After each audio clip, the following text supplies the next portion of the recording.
All right, ladies and gentlemen, you're listening to the We Be Free radio show, Brain Food from the Heartland. And as promised, returning to the show, Mark E. Scott. We're going to be talking about his book, First Date. Mark, I'm delighted. I'm delighted to be doing this with you again. I'm happy you're back, Louis. This is awesome. Yeah, this is great. This is great. You're an interesting guy. Talk about yourself first. Tell us a little bit about your background. Well, I grew up in Ohio and Michigan, Northern Ohio and Southern Michigan. Then moved, and then Southern Ohio. We moved around quite a bit. I like to joke that Dad was a truck driver or a criminal. So we were always on the move. Which was it ultimately? No. Well, it depends on my mood. Yeah. But I like criminals more fun because you're always having to stay one step ahead of the law, Yeah.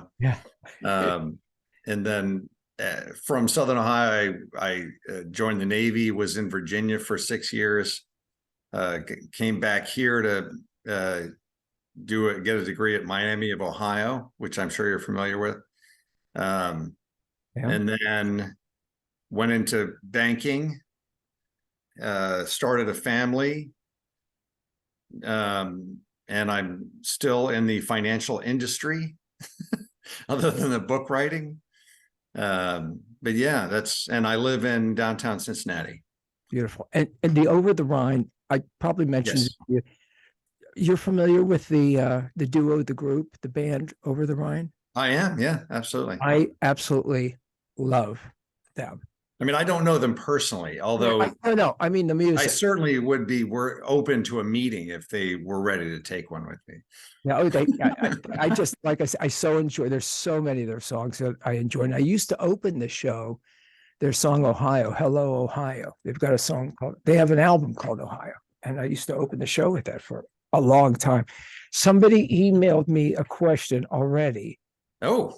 And they say that Louis, you're not going to understand this, but ask your guest, Ohio or Michigan?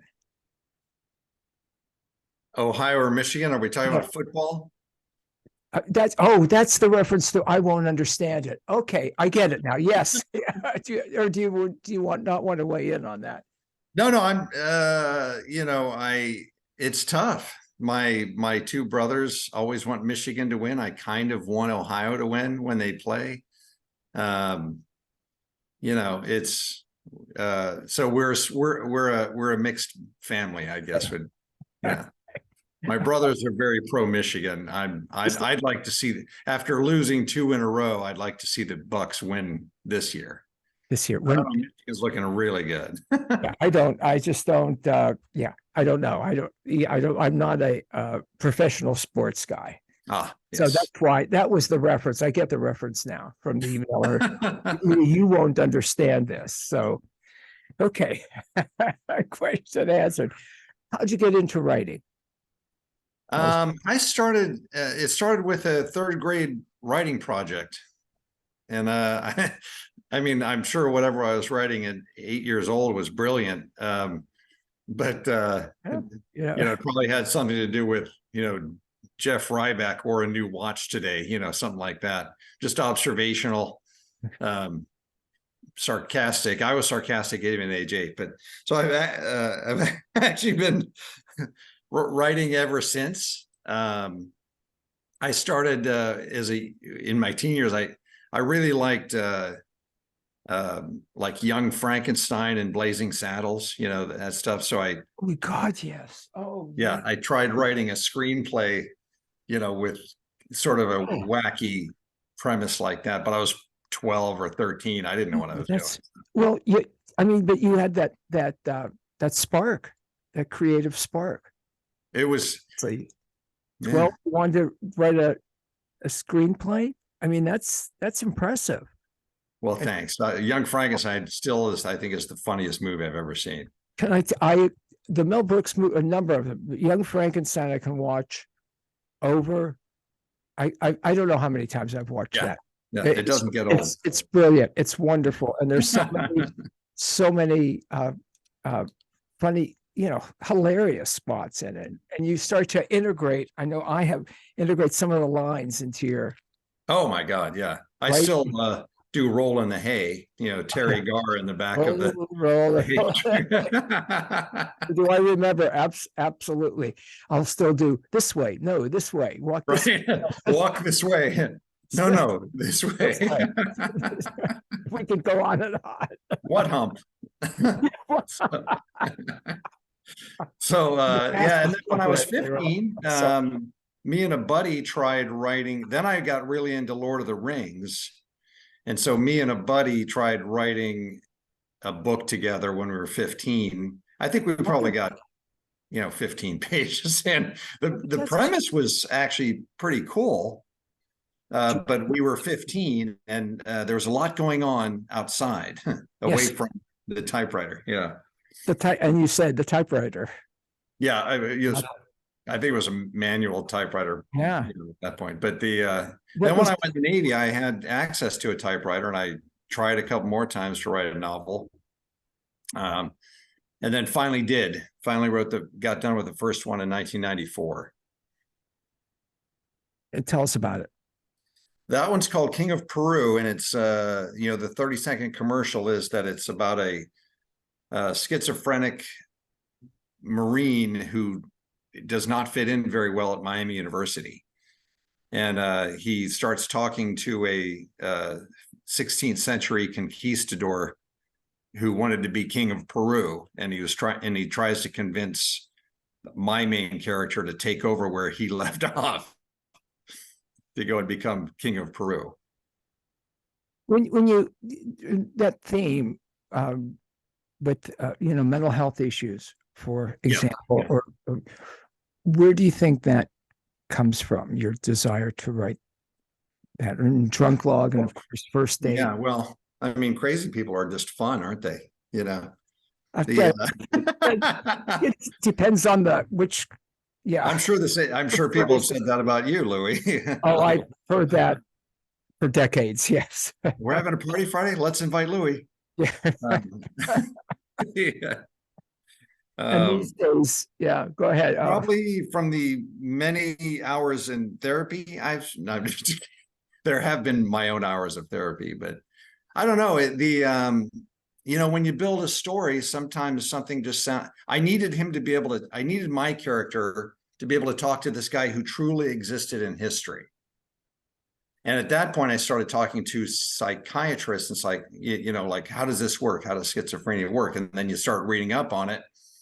And then one thing I learned after I wrote the book, which I did not understand, is that a schizophrenic, if they're talking to an apparition or somebody they're imagining is there, they either can hear it or see it, but they don't do both. Oh, that's interesting. Yeah, so I chose to hear the conquistador because it was just more fun than just seeing him. That's interesting. I just had a local author, wonderful musician, and now author. She wrote a book called White Darkness: Poetic Tales of the Schizophrenic Experience. And wow, I didn't really, you hear bipolar, we hear the terms. Yeah. You've explored, I don't think we really, most of us, I should say, I didn't really understand exactly, here, dual personality, this and that, don't understand it. And she, when we were talking about the times that she was in that other state, if you will, and it's unimaginable struggle. I can not imagine what that's like. And I've tried because I have a character who is schizophrenic, but to experience it, I'm sure just a totally different game. Yeah. And not to, I know with my Lewy body dementia, I've had people explain, and I said, I can't explain something that I don't understand myself. Why it's different things in those states. It's just, it's beyond, like you say, with even the schizophrenia, it's beyond comprehension. I think even for the schizophrenic, Oh, Obviously, I can't. imagine. Yeah, they don't know what's. I mean, until they're diagnosed, they probably don't even know what's going on. Yeah, which You is know, which is frightening. It's good, Our- incredibly frightening. our brains are so big and complex. You know, so Yeah. much is happening in them. Yeah, and you just don't know, and really hard to explain. But you explored it and had this desire to do that, to write that from that And then perspective. it will actually get published here within a year, I think. My publisher is interested in doing some of my backlists, and since that's the first book I ever wrote, I feel the need to go through it and make it better. Yeah, that would be great. Oh God, Yeah. great. Yeah, yeah. So let's talk. We spoke Yeah. about Drunk Log and a little bit about Drunk Log, which blew me away. I just loved that book. Thank you. A little bit about that, about Yeah. a day in the life, a day in the life. So, Drunk Log, as you recall, is the beginning of the story of a 3-book story of a 30-year-old engineer who's responsible for the death of his 7-year-old nephew. And a year after the accident, he decides he's been shunned by his family. He can't waylay the guilt of it. And he decides he's going to kill himself by jumping off a local bridge, the Roebling suspension bridge. And but before he does that, he buys a notebook and he decides he's going to write all his thoughts as he goes around the neighborhood getting drunk, and write what he's thinking about his nephew, about his family, about his surroundings, everything going on around him. And hence the Drunk Log itself, the name Drunk Log. He's Go ahead. No, I was going to say that and that's what he's going to leave behind, for posterity. So that's what he starts writing to, is, a fictional character called Posterity. When Mark, when you're writing this, you've got to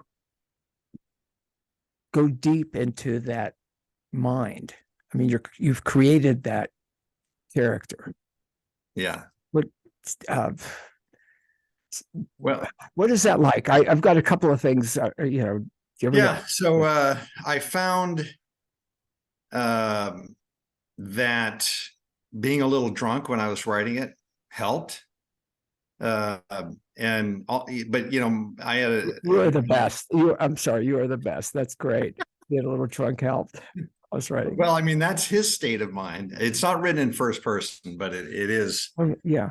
And I find that I can jump into my emotional side a little better with a little whiskey. Yeah. So I get that. And then I wrote that one generally late at night when everything was dark and quiet, and that it's the book itself is, I call it dark humor, because of its topics, but also that he's not unhappy the whole time. One of my favorite parts is when he and his buddy get into a very guy type conversation about the Estevez Sheen family, and they're trying to figure out who was in what movie. No, that was Martin Sheen. No, that was Emilio Estevez. No, that was Charlie. Well, wait a minute, who was? Why do they have different names? So, by the way, I actually gave my mom gave Emilio Estevez a copy of that book, and nothing. He has a house around here somewhere, and she spotted him at a local restaurant. And why do I think? Did you tell us that last time? I may have. Yeah. Why does that sound? I don't know. My brain. It sounds familiar. Go mom. She's go mom is right. Yeah. You may not have done it. You may not have come up to, but mom would. I suspect that book is in a trash can somewhere. But when she handed over the book, apparently he was very nice about it. I think he's probably a very nice person. And that's good to hear that he wasn't. But Emilio, if you're listening and you need another copy of the book, please just let me know. I live above Gomez. Just get in touch with. You crack me. Get Just- hold of the bartender and Gomez, and they'll know if I'm home or not. right? Just in case, just in case. Oh God, that's a riot. There, you get in touch and you'll send them an autographed copy, right? Oh my God, of course. In permanent ink, of course. MarkEScottAuthor.com. And of course, we've got those links up at LouisFreeShow.com, WFMJ.com. I'm not even sure anymore. Should it's reference my list. When you were writing First Date, give us a little of the background of First Date. Well, when my agent found a publisher for Drunk Log, she thought she did. She goes, basically the word came back, if you can turn this into a 3-book series, they will publish you, because there's an economic aspect to a series where you're trying to introduce a new author to find an audience. So you have these books coming out so that people who like reading you can latch on to that. And so that made sense to me, but that meant I had to write 2 more books. So my editor at the time and I sat down and did outlines for 2 more books. And of course, the second book in the series is First Date. So I wrote that in my friend's basement largely. Yeah. Yeah.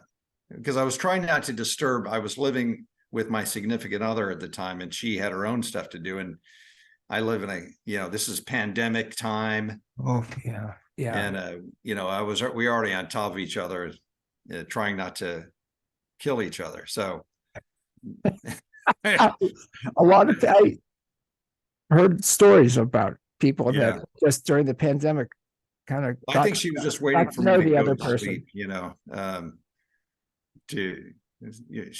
she's pretty persistent. So I think, and patient. So, I don't know how long she'd be willing, how many days are in a row she could give me that arsenic, which is slowly just before. Yeah. Still with her? We are still, discussing what we're going to do with each other. Yeah. It's okay. The way you say that and your sense of humor, it'd be interesting. New book is First Date, A Novel Path to Recovery. Mark E. Scott's new book. Tell us about availability of the book. Well, you can get it Barnes and Noble, Amazon, iBooks, Thrifty Books. It's really kind of anywhere online. Locally here in Cincinnati, there are 2 or 3. That's wonderful stores that are carrying it. Yeah, you still have Roebling Books. What's the other one over there? I'll think of it, then I'll blurt it out randomly. Okay, so and I don't know how you feel about this, but I should have asked you before we went on. If you go to your local Barnes and Noble and order it in, yeah, you can do that. You can through that, then you're helping your local economy. Just like I agree. Yeah, I'm just those that can should. When I'm trying to get outlets to carry the book, I use that angle. Well, it's for real. Years ago, I used to talk about the independent booksellers in the area. Leanna's Books is open. They're an independent bookseller. But the Barnes and Nobles, I would not, even though I would go in to Barnes and Noble and look around, and I would not promote them as a place because they were still independent booksellers. And it came, of course, that remember, they're paying taxes in the community. They've got land, whether they're renting or they're paying. Those people are taking the money and their kids, kids. Well, they're all kids to me. I'm sure there's no 70. I'm not sure. Most of them are younger than me people, and they're spending that money. They're taking their paycheck. They're going to maybe your car lot or whatever. They're patronizing your grocers, etc. So it helps in. No, I agreed. And what I've noticed is with the death of the large outlets, a lot of small bookstores have moved in to fill the void, you know. That's why I love Roebling Books. First of all, you know, the bookstores can't, the books are available wholesale, and so they know how to get their hands on them. But you know, there's so much writing time, marketing time, you know, day job time. So it's hard to go around and peddle, you know, use all my waking hours to peddle the book. But no, I get that. I'm just, yeah. like I say, that the independent booksellers, and again, there is one in our area that I think she has got two bookstores, which is wonderful. But again, Barnes and Noble, you know, they put one up by the university. I mean, they're employing people. Yeah, It's yeah. all good if you can, when and if you can. But of I course, totally Amazon, encourage that. of course, Amazon. I remember, Mark, when during the pandemic, I was doing I interviewed someone, and then someone called or emailed or something like the next day or whatever, and said they heard the interview and they've got the book and how good. And I'm thinking, how did you get the book? And from Amazon, that overnight, that next day delivery just Yeah. blew my mind. I don't know. There's got to be some inventory they're holding on to, right? You know, it blew my mind that they're able to get it delivered, and a lot of people need that. A lot of people can't get out and can't go. I mean, that back then it was obviously different, but it's great. So you can get it Amazon everywhere online, and patronize local or the Barnes and Nobles in your area if you would. First states the name of the book, A Day in the Life. Book 2, my guest, Mark E. Scott, author.com for more information. It's a couple of quick questions, Mark. I love that, you know, the dedication, and I may or may not have said these before, but again, when I'm reading a book for in preparation for an interview, maybe I read it a little different. I look for different things that tell me a little bit more about the author. Obviously, the content is key, but interesting about the author. And I have to say, your acknowledgments page and the dedication in the book, to me, speaks volumes about your sense of gratitude. Again, I don't want to say others don't. I want to focus on you, not what others do or don't do. But it's beautiful when I started to read it. It's beautiful when you talked about Nicole, just everybody, about Julie. I've got everything underlined here. And it is just wonderful how your sense of gratitude, it just flows. Where do you think that comes from? From getting rejected a lot, and then having, you know, you face so much rejection and difficulty, and then a couple people lend you a hand, they step in and really try to help you, and then, you know, you wake up one day and go, look at these amazing people that have helped me get to this point. So I think that's where the thank yous begin. You know, even going through the difficulties, as you pointed out, I think is the beginning of the dedication. It is. You talked about the time, and you talked about your age, and etc. And it's beautiful. Thank you. I could continue to talk about it, but again, the fact that you have that sense of gratitude and recognize it, you recognize. Again, I don't want to say about other people. You recognize that people reached out and did something, helped you in some way. And one of the things that I've learned is, and my assumption is, if I spoke with some of the people that you're grateful to, they would say, well, it was no big deal, yet it meant the world to you. It's something, I guess, something with my awareness over these last years. It's interesting. You thank somebody for whatever they did, and if it was no big deal, but it meant the world to me, or vice versa. They'll say, oh, remember that time you did this? Yeah, it's no big deal, but it meant the world to them. And that would be my guess of some of those people. Of course they help. Of course we help. Of course we did that. It's Mark, you know. Yeah. Am I making any sense? Please save me from myself. No. Sense? I was just thinking, it's the little things that stick with you. And as you're struggling and somebody comes along and goes, oh, how about, doing I could go on about it as well. I've been very lucky. And as I get older, I realize more and more how lucky I am. God looks out for drunks and children, and I'm a little bit of both. So A drunken, childlike person, yeah. not drunken. No, but you said drunk, so I guess that's fair. Let's. You started in your chapter 1. And again, I'm not going I'm not going to go chapter to chapter and this and that. And you said this, and this one said this.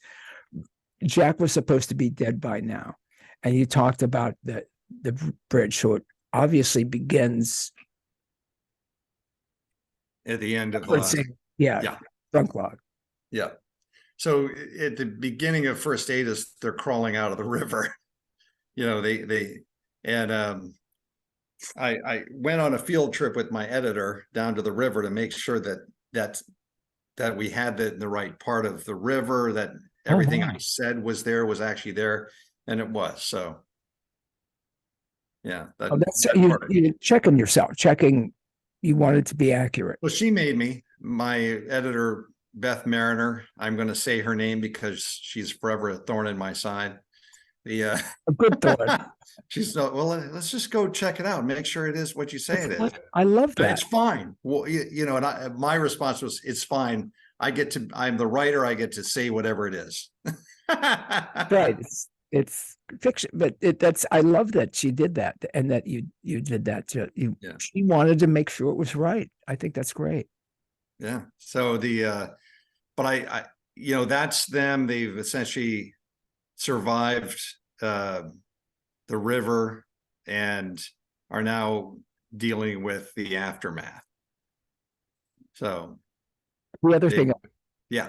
No, please. No, please. I'm interested in your observation. Well, when you hear where I'm going, you're going to say, "Really, Louis, you picked up on that." So I'm reading about the boot released from the wet soil, and you wrote thwuck, THWUCK as the sound, and I thought, wow, that is the sound when you. That is the sound. I know that's minor, but it's just no, that's good. I'm glad. Yeah. What? When I first saw you heard it in your head when you read it, When absolutely. I could hear it. When you said "fuck," how it, when it finally you get your boot or shoe or whatever out of mud. And at first, when I turned that page and I saw that, because it's all caps, my assumption was it was referencing something else with a UCK at the end, but it was "fuck." It was the sound. I just thought that was great. Ladies and gentlemen, I'm talking with Mark E. Scott, markescottauthor.com, about A Day in the Life, Book 2, titled First Date. So let's talk again. I showed you all the pages I have turned down. Talk with me about a little bit more, if you would, about that process specific to this book. You'd finished the other one, left it where it was, and then just picked up right away. I'm fascinated by your writing process. So am I. I don't understand it. But it works. Well, but it works. I don't.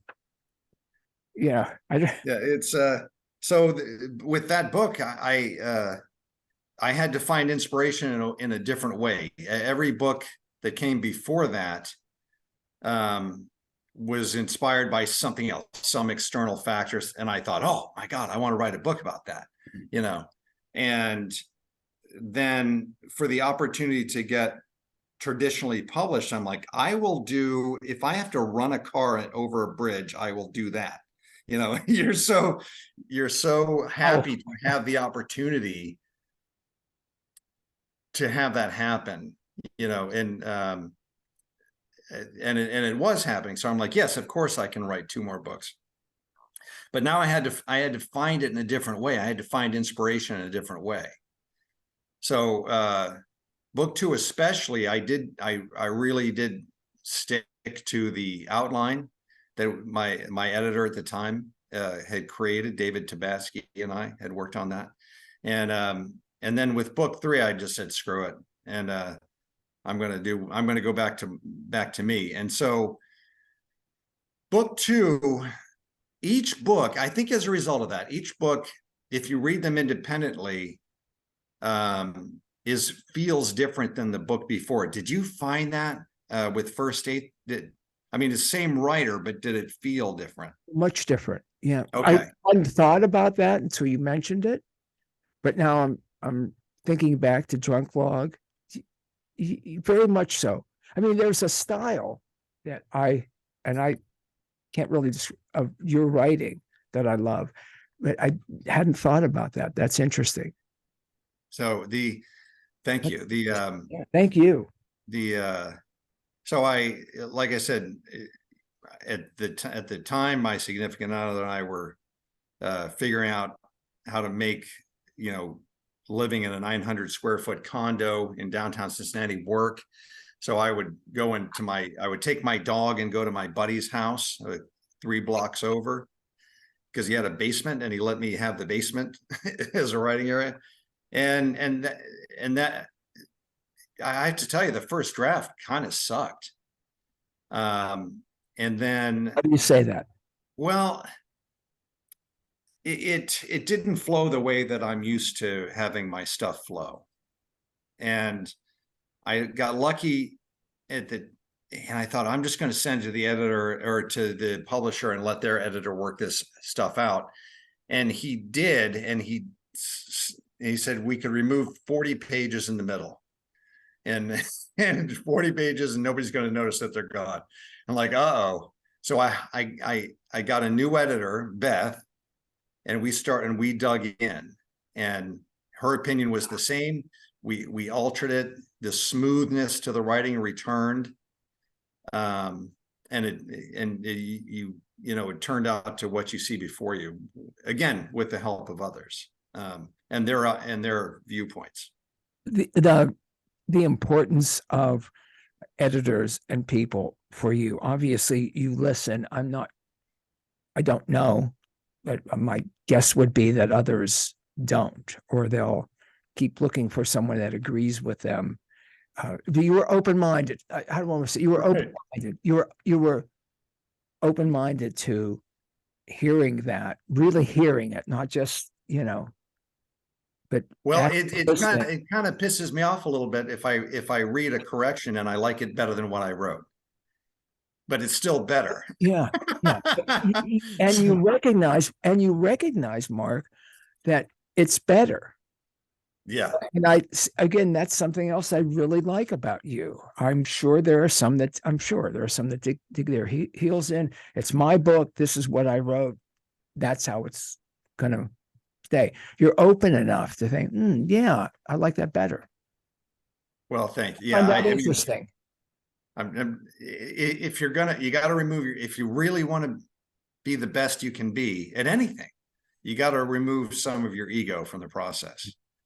And allow somebody who's trying to help you actually help you. That's interesting. Again, you're a fascinating guy. I find that very, very interesting. You also mentioned the Central Cincinnati fiction writers, Limitless Help and Friendship. Yes, I've spoken. Actually, I spoke with an author not too long ago that said about I'm sorry, my folks, I know I got a couple emails. My cognition is just a little off this morning, so thanks for bearing with me.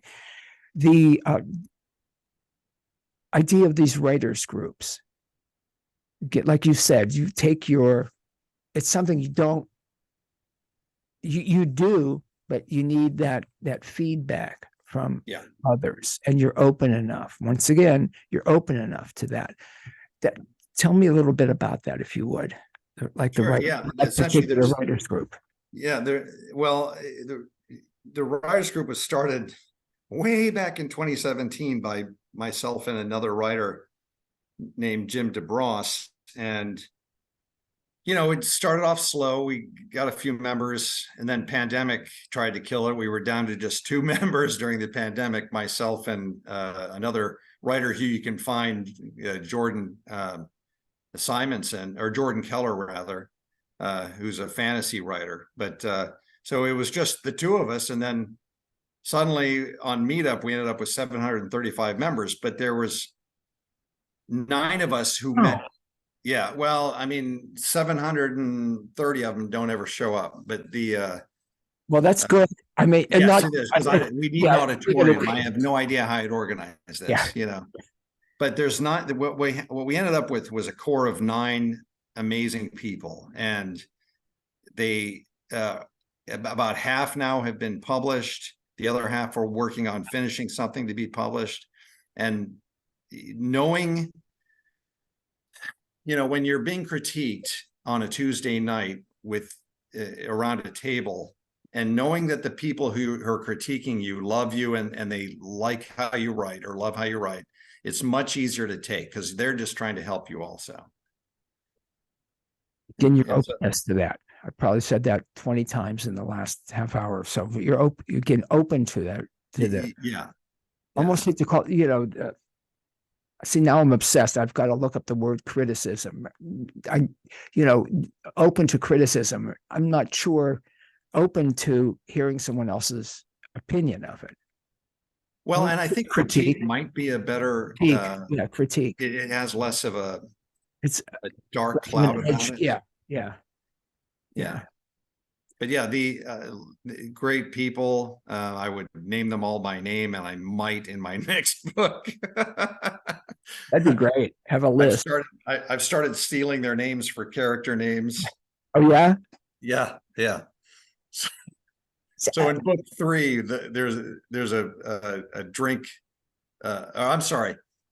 In another book I'm writing, there's a drink book called Tobias Greenberg's book of imbibements and whatever. I make up this long name from Dickens. It's like a Dickens name, and Tobias and Greenberg are 2 of the people in my writing group.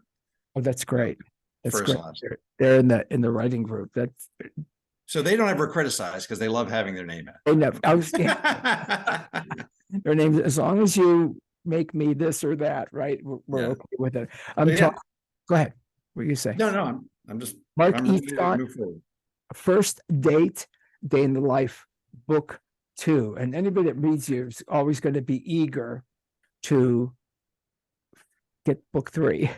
Because again, the flow, and then you start to wonder, knowing that I started to wonder what it's going to be, how you're going to do it. So it's great. Creating the character. I know I wanted this, Father Randall O'Neill. Interesting character. I love him. Yeah. So, when there are moments when you go, you know what, I need something here. I need something as comic relief, or I need something as a deflection from the heaviness of whatever else is going on. And so on their way to the hospital, I thought, it's a busy night, they're going to pick up somebody and see. And I thought, well, who is this person going to be? Going to be like a crazy drug addict? Is it going to be a mom with a baby? But I thought, who better than a man of the cloth to take our minds off of, whatever else I'm doing. So, and the fact that he's so jovial, and he fits into the whole drinking theme of the books, but and your style, I've got to mention this once again, and I generally don't. I think, you said this on this page. I keep saying that now. I'm doing it, but it just the style. I won't read the whole passage, but you, Father, says, well, it seems I've infringed on your ambulance ride, young lady and gentlemen. I hope you don't mind if an old priest travels with you for a few minutes. No, of course not, Father. Jack managed to speak before. It should be nice. Jack immediately regretted his second comment. What does that even mean? Why would I say that? It should be that again, the introspection of that. I can't, well, I thought about it, maybe obsessed a little bit about it. How did you even, I'm not asking because you wrote it, but to come up with something like that and then question, oh my God, why did I even say that? How often, especially me, these days, why did I say that? What did I say? What does that even mean? You know, I get that, but to actually write that is, I love it. Thank you. Yeah, no, I love the fact that you did obsess on it a little bit. I You did. know, Yeah, that tells me I've given you something to eat, you know. you did. And And yeah, very satisfying, by the way, the yeah, book. Very, good. very satisfying eat. It was a very satisfying. Again, thinking about writing that and actually putting those thoughts in there, to me, makes it even more real. Good. You know, Yeah. you get that inner thought. Go ahead. Humanity is fascinating in and of itself. And so I, you know, I'd like to think that I can write a story just about humans without any, you know, phantasmagoric Oh, intervention or whatever, or yeah. superheroes, and have It's it be real. interesting to the you know, reader. Very much so. It makes it real. And again, it makes it very real. Good. Very, Good. very real. I'm gonna out myself about something, and I should be, I don't know why I've said this numerous times over the years. I don't know why I'm not more embarrassed by it yet. I remember when I first started in radio, I don't want to give you the long story, but I didn't realize there were publicists, and that I found an author that of a book I had read, and he mentioned about how, oh, you really read it, you really read my, and I'm like kind of blowing it off. Then you find publicists and you start create relationships, or they find you. I got pitched a novel, and this had to be like 20 plus years ago. Uh-huh. Remember that in my head, I thought, okay, I like the publicist. What am I going to ask them? Oh, gee, tell me about the story you made up. And again, it's embarrassing to me now, except for the fact that I thought did it. I ended up doing it. Reading the book, I was fascinated by it. And I have a whole different, again, I love nonfiction. I love learning. I love nonfiction. There's a lot of work in that. Yet when you're writing something, or novelizing something, if you will, you're creating worlds, you're creating care. And I'm just like absolutely blown away by that. Thank you, I should Louis. be more embarrassed to say that, right? The first No, part. no. We the term world building is very common, and now luckily I've got a real world as my basis, you know. I get, yeah, I understand that. Again, that, and when I thought that, by the way, as best I can recall, it wasn't like with an attitude. It was just like, you know, what am I going to ask him? Tell me. And I've learned great over the years. And yours is so reality based, if you will, that I like that even more. You know, some Awesome. of the fantasy things and I don't, in the latter years, I didn't always read the novel. I'd get a 500, 400 page and just didn't read in it, but not the entire book. I'm outing myself once again. I'm talking too much. First Date, Mark E. Scott, A Day in the Life, book 2. Do you get in a certain groove to write? Do you make yourself write? You were talking about writing at night. Does it come to you? Do you like a little bit Yeah. about, or do you make yourself, No, today I've got to write from, I don't know, 6 till 10, whatever. well, so these are great questions. It's a combination of all that stuff.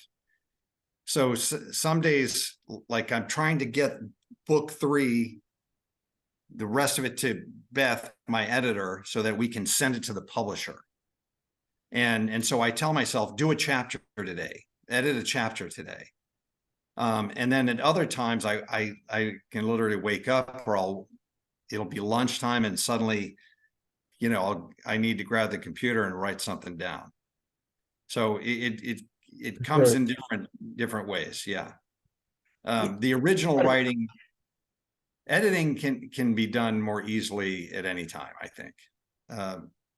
The original writing required, for me anyway, requires a certain sort of atmospheric plan. I like it to be quiet with music, but music of my choosing. What is some of that music of your style well, or band mostly or involves. singers? I mean, right now I've got an Alanis Morissette station going on. Yeah. On my phone, which is great. That music, the megahertz music, whatever it's called, the calming stuff. Oh yeah, yeah. Yeah, and that's I mean, good. yeah. Because the words don't pull you away. There's no words to pull you away from your own words. So The music, yeah, you can. Yeah. So I do like being alone or just me and my dog. What kind of dog? He's an Australian Shepherd. You want to see him? I would. Come here, Brody. Listeners, this is why listeners get angry at me. Come here. Come here. No. I'm going to try to take a picture and I will post it. Okay. Come here. Hold on. Yeah, and I'm trying to get the camera together. This is. Here we go. Oh, look at this beautiful dog.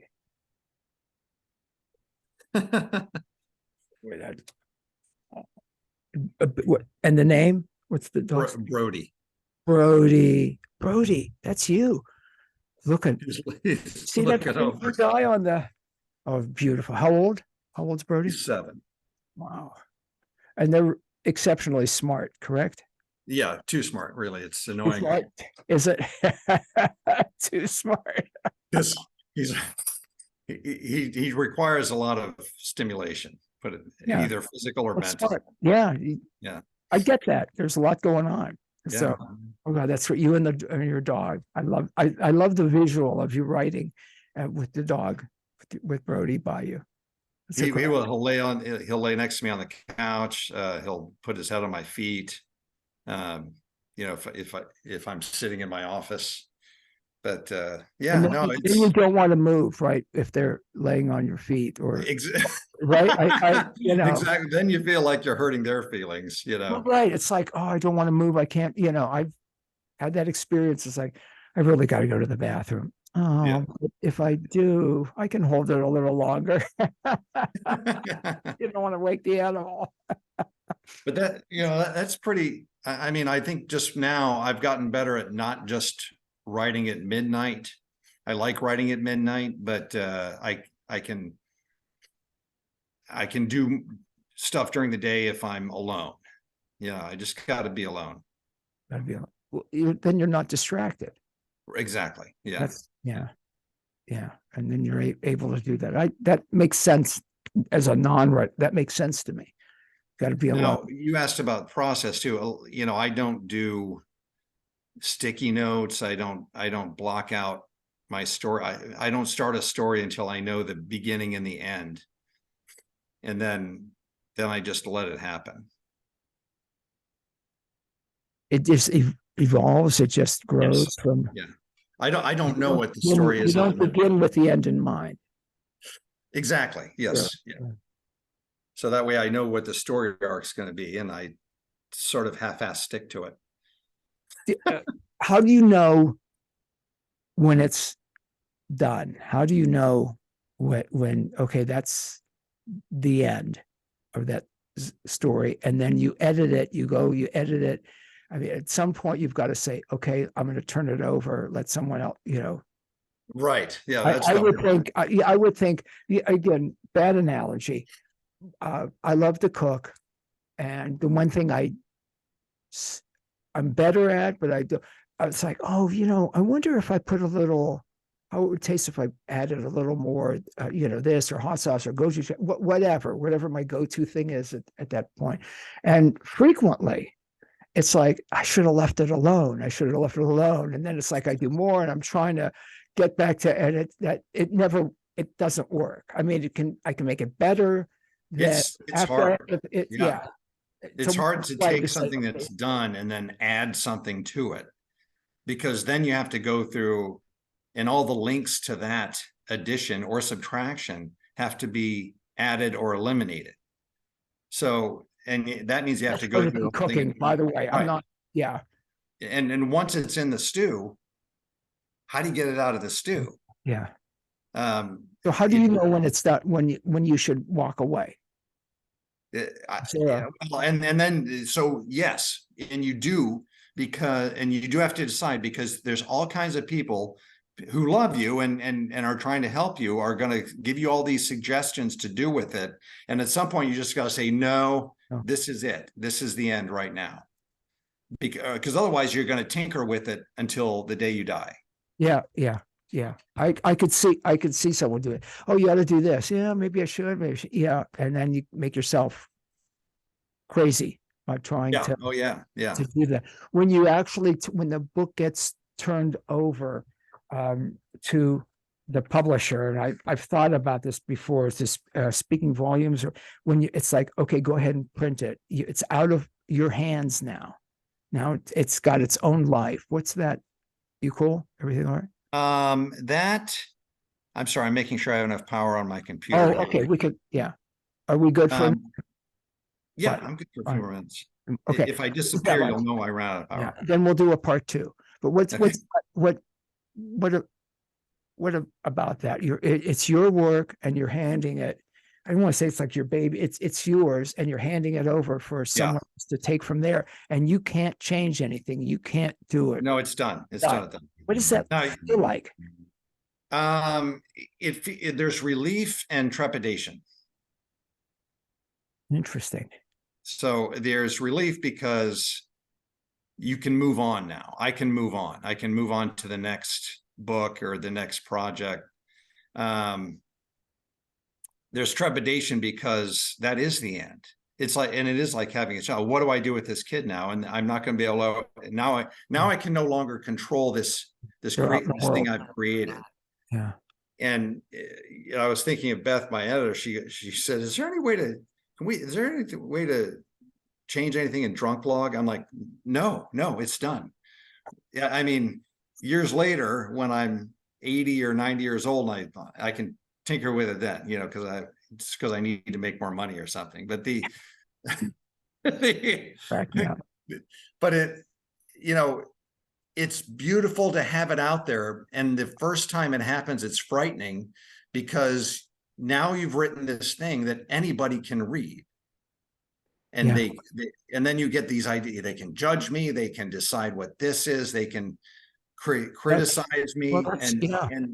And that's the choice you make when you become a DJ or an artist, or anybody who's going to put or a politician, anybody that's going to put their work out in public. Yeah, it has to be ready for somebody they don't know telling you whether your stuff is good or bad. Hopefully they think it's good. I could get into a whole thing about that. It's like, I hear when I read some negative things by, I'm going to say, they are professional critics. It's disturbing me. Listen, let's wrap up, and we can do a part 2, because I know you're low on battery. Again, the book. Well, first, go ahead, buddy. No, what were you going to say? I just plugged in. Okay, cool. But let's.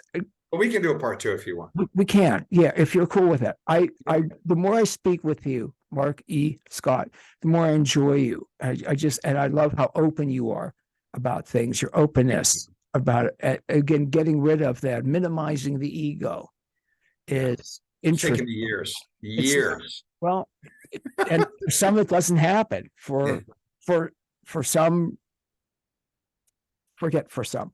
You continue to be open, and I love that about you and your insights on things. And of course, I love first aid. As I told you, drunk log was great when we spoke before.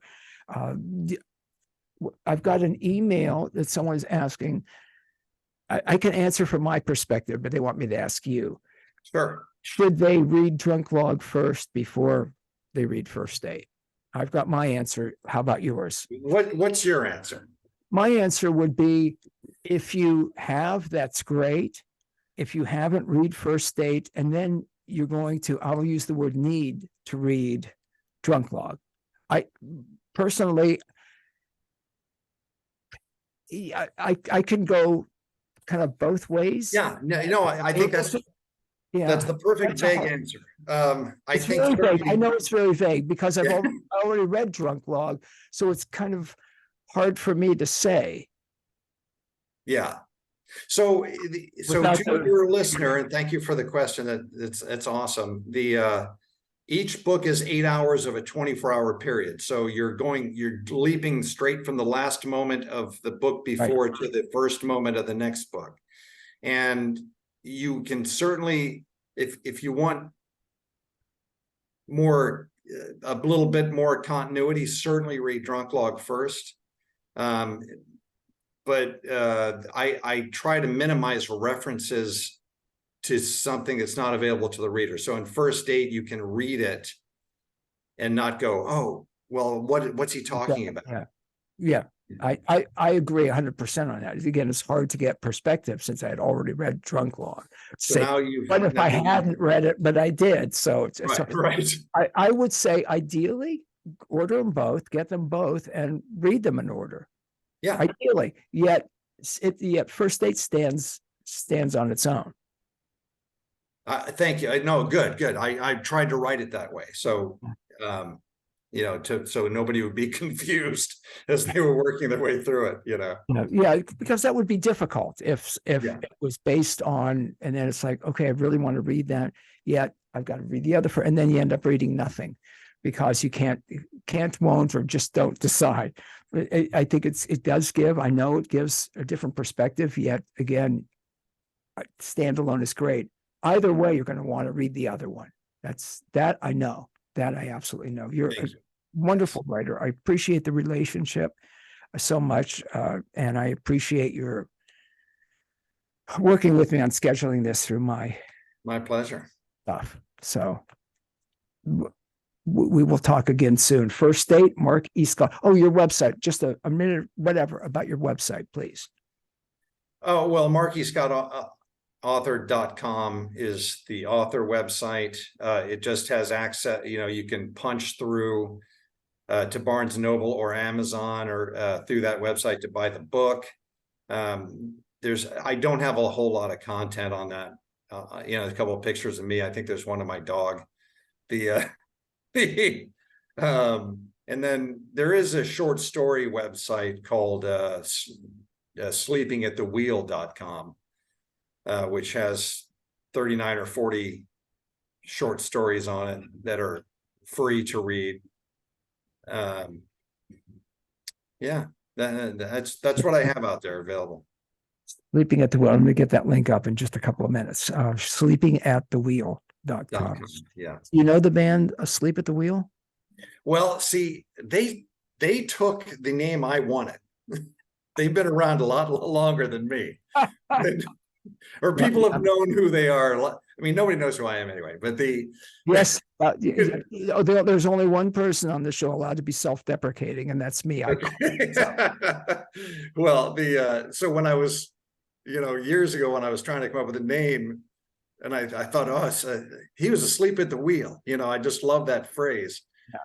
And I tried to buy it in, as a URL, but it was already taken by a band that's really good.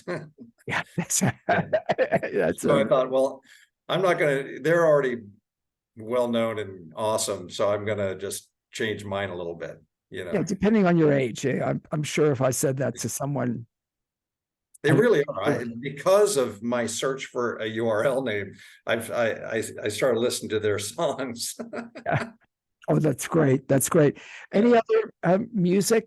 Someone wants me to ask any other music. You said Alanis Morissette, and then some of the oh my God. I still love, oh my God.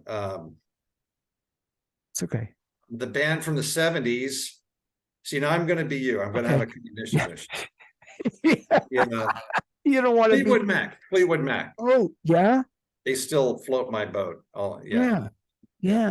And I believe Stevie Nicks is on tour, or was. She probably is. 70, what did I read? She's 75 or something. I would still marry her, of course, but well, if she She's 75. You don't want that 15. Well, You're maybe, right. You're right. well, You're right. No, maybe. you're right. But she's still lovely and, Yes. talented. You can't take away from it. But, I'll see if I can connect you two. Go ahead. and I've been kind of getting into, oddly enough, and I never thought this would happen, Billie Eilish a little bit. Really? Yeah. And it started with that song she sang in Barbie. I'm going to have to look it up.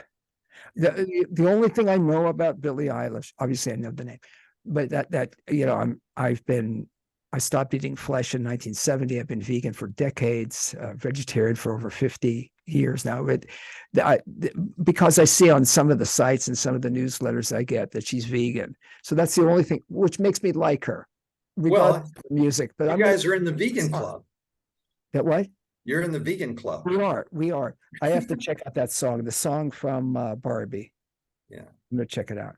I appreciate you. You're one again, your personality is great. And your sense of gratitude, Mark, and just your openness is beautiful. And your writing, I love. So I'm hoping to keep it together. I'm hoping to keep it together till book 3 comes out, which I will push it. Which will be when? It's probably early spring, late winter, early spring. It's not going to be this year, I don't think. There's not enough time left. Not enough. We're almost November. Unbelievable. Yeah. Thank you. That's my fault. Yeah. All right. Thank you. Thank you for suffering my. You're easy. Yeah. Thanks. Yeah. Scott, the new book is First Date. Get them both. Get Drunk Log and get First Date. If you have the luxury of reading them in order, that's great. If not, start with First Date, and might as well get Drunk Log, because then you're going to want to go back and read it. MarkyScottAuthor.com, and we've got those links up. Mark, thank you. I had a blast. Thank you so much. What a great guy he is, folks. And I love his personality. And he's been so